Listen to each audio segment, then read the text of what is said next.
The rash of illegal fireworks has led to a rash of complaints lately from many parts of Boston.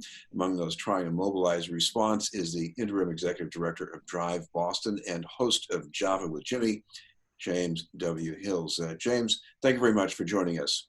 Chris, thank you for being here. I said to you in the beginning that usually when I visit Chris, I know that I should be in a shirt and tie. And Chris talked about the fact that we all have, I think you said COVID fashion. So please excuse the t-shirt and hat today, but definitely representing a Drive Boston this afternoon. Thank you, Chris, for having me to talk about this issue.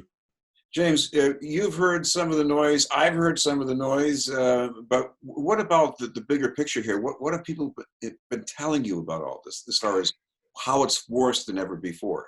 So there is a consensus that the intensity and the extreme, what I've labeled as hoodworks, is notable and remarkable this year. Of course, I've been using this E word a lot, that everything that we know that are sort of around social ills and disproportionate impacts in community of color are exacerbated during COVID. So coming out of COVID, there is sort of this, well, let me back up a little bit.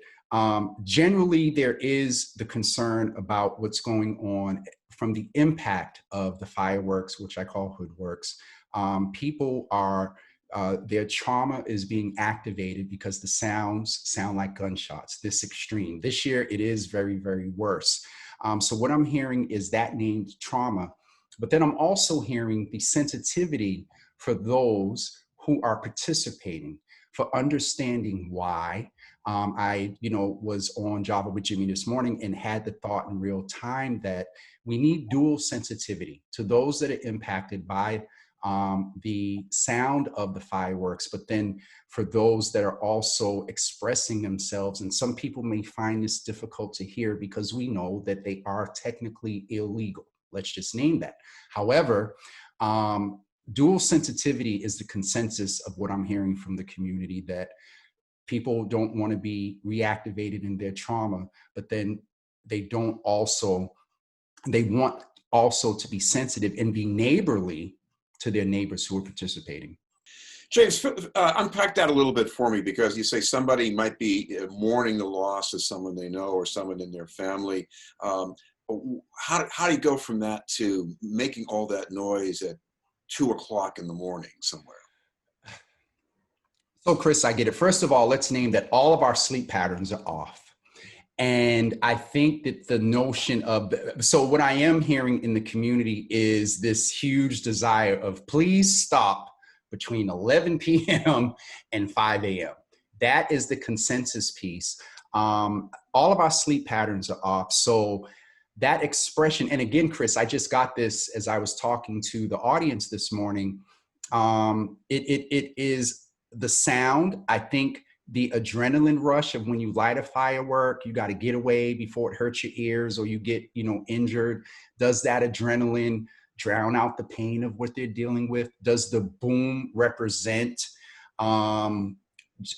anger, hurt, loss, and pain?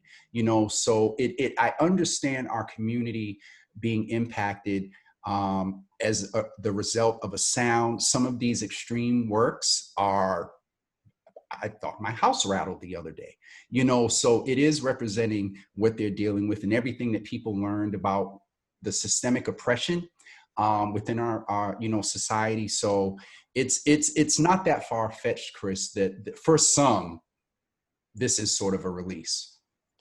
It's unfortunate that the impact of it and the sound of it then causes others to find a way to release from the trauma induced by the sound. So the duality of the sensitivity needed is very complex. And that's why we've worked with Councilor Mejia. Drive Boston is committed to working on issues. We may not do the direct service, but we want to offer space, as we mentioned in February, to convene people around the issues, to work around solutions. We have an interim executive director that has the availability to send emails, coordinate, call, talk about issues here with you. if I'm hearing these fireworks at the wrong time of night, I can deal with it by shutting the windows and turning on a fan. It's not too hard, really, but there are some people, survivors of violence. I think Ron Odom has talked about this. It's really hard for them, isn't it? It's really hard for survivors of violence. It's really hard for parents and children who are on the autistic spectrum who have sensory issues. It's hard for little children. I read a story, a comment on social media the other day that a little girl ran down the stairs and asked her dad, are those gunshots like they killed George Floyd?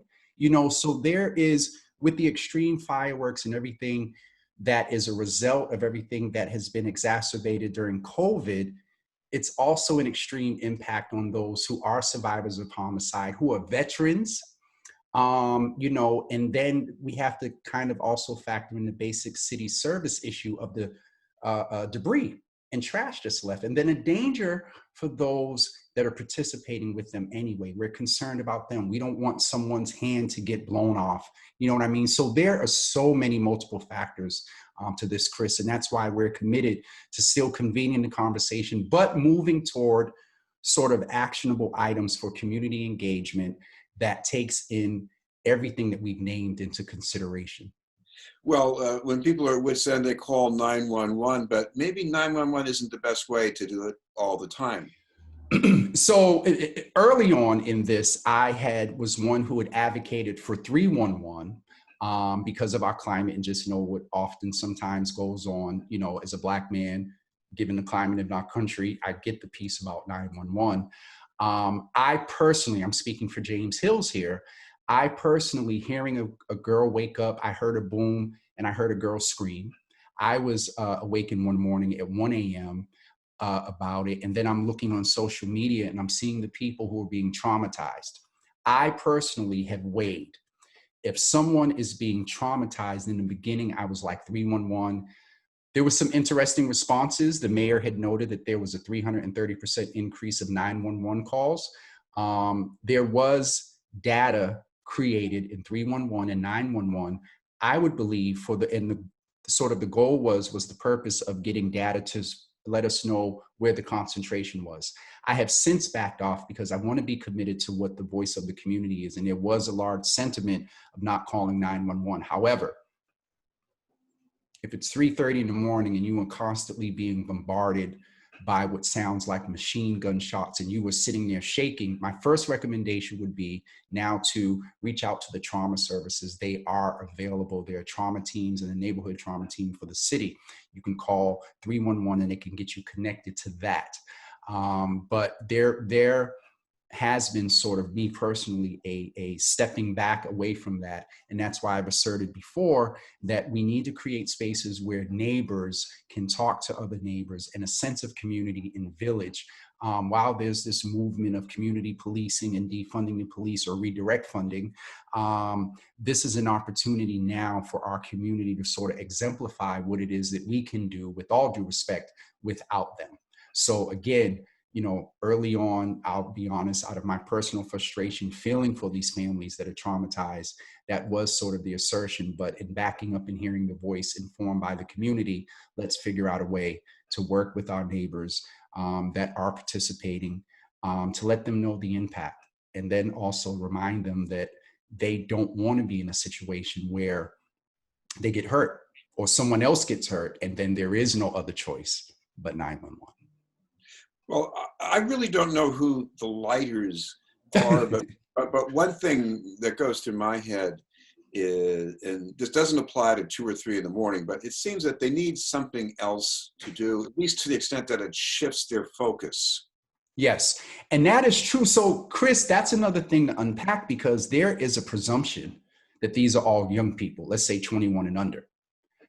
On social media, and I believe it was mentioned in Councilor Mejia's town hall, was that it is also those that are over 21 and over 25. So at that age, you would want to believe that you can find something maybe a little more constructive to do.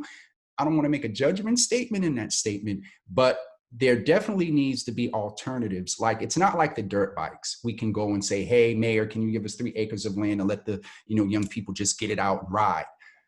you can't go in an open space for fireworks. And, you know, so the alternatives I've heard, let me back up. The harm reduction model that I've heard is approach those that are participating to maybe consider stopping. I propose 8. The reality would be 10.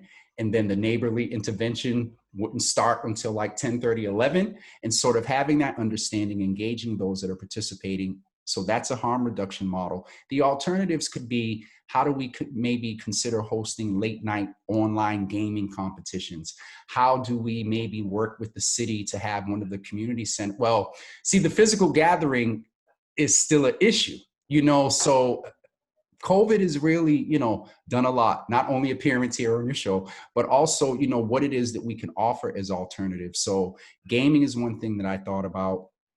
And then maybe, I'm getting this in real time, maybe some online chat rooms for, you know, men to, you know, express themselves. There's a presumption also that it is all males. I would presume that there's a population of young women that enjoy the adrenaline rush of dealing with hoodworks and fireworks as well. But I have constantly asked, and if people have ideas, please feel free to send them to info@driveboston.org. Got a couple of emails this morning. I will say that, Chris, I'm not sure if you're aware, there's a whole lot of cell issues going on. So emails are interesting right now. So if there is a delayed response, please forgive us. But back to your question, the alternatives are, I don't know if there are many between 12 a.m. and 4 a.m. Oh, not that time, but maybe to just make them think a little differently about how to use energy. Finally, talking about using energy, you've got Java with Jimmy. If people want to catch that going down the line, what's the best way to follow you? The best way to follow that, sir, is follow me at Java with Jimmy on Facebook. Unfortunately, my personal page is full and I refuse to create a second personal page.